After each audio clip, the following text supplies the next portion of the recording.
Assalamu alaikum, Eid Mubarak everyone, and apologies I couldn't make the video in the past 2 weeks, but here I am back again. My today's video is going to be the continuation of part 5. So if you haven't watched it yet, you have to go back and watch it to understand this video. The last video was about the conversation between Iblis and Allah subhanahu wa ta'ala. And it was about when Allah asked Iblis to prostrate in front of Adam alayhi salam. He refused to do it, and on top of that, he was arguing and he was disobeying and arguing with Allah subhanahu wa ta'ala. So let's see what happens after that. Iblis said, "My Lord, because you have put me in error, I will surely make disobedience attractive to them on earth, and I will mislead them all, except among your chosen servants." Why is Iblis telling Allah subhanahu wa ta'ala that I will mislead them all except your chosen servants? Who are the servants of Allah? It's people like you and me, just us. When does a person becomes a servant? When you work for someone, when we work for Allah, when we intend to do anything that we are doing for Allah subhanahu wa ta'ala, that's when we become his servant. Let me give you an example. Like if I am to offer salah to Allah subhanahu wa ta'ala, but my intention was to please my parents, or my intention was the fear of my parents, then I am not a true servant to Allah subhanahu wa ta'ala. But if my intention was purely, solely to please Allah subhanahu wa ta'ala, then I am his true servant. Another example, maybe I am to go out and give charity to someone.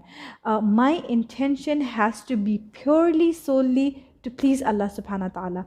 And just try to make it a habit, try to make it a practice that whatever you do, make an intention in your heart that Allah, I'm doing this to please you.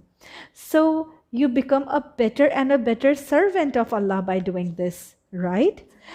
Allah said, "This is the path to return to me, and it is straight." So Allah is saying in very simple words that people who are my servants, this is how they will come back safely to me.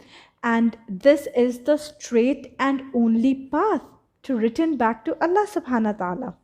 "Indeed, my servants, you will not have any authority over them except those who follow you of deviators."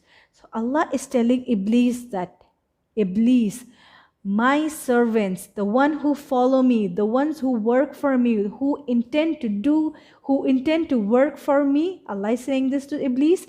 Iblis, you will not have any authority over them. You cannot do anything over them. You cannot harm them. You're just nothing in front of them, in front of people who are servants to Allah subhanahu wa ta'ala. "And except those who follow you of deviators." But there will be some who will be deviated from the right path, from the straight path, and who will be following Iblis. And Iblis is going to put them in trouble in the long term. "And indeed, hell is promised for them all." Wow, Allah is saying that the ones who follow Iblis, who follow the teachings of Iblis, who do shirk, who do bid'ah, who are into all kind of wrong activities, will be going to hell, and that is promised by Allah subhanahu wa ta'ala. And then in the same surah, Allah subhanahu wa ta'ala talks to us about how beautiful the heaven is, and he talks to us that once you return back to Allah and once we enter the paradise and the gardens of paradise, how happy we will be, and every human's heart will be washed in such a way that a human will never ever fight with another human. They will live in the heavens happily ever after. They don't have to work hard. There won't be any kind of pain. Whatever you wish, whatever you desire will be in front of you. This will be a never-ending time. And after explaining the beauties and the happiness of heavens, Allah says to Muhammad sallallahu alaihi wasallam that tell my people that I am most forgiving. Why do you think Allah reminds us again and again and again? He reminds us so that we remember to ask for forgiveness. Simple. You did a mistake. Allah is telling you again that I am most forgiving. Raise your hand and ask Allah for forgiveness. Let's try and do one thing from today onwards, that every night before sleeping, from the bottom of our heart, we'll ask Allah subhanahu wa ta'ala to forgive us. Pray for me also to forgive me and to forgive our family members and friends and everyone else around us. And one more thing, and may Allah make us amongst those who enter the heaven. We don't want to see, we don't want to even feel the heat of the hell even for a millisecond. We don't want to be among those. We want to go straight to heaven, inshallah.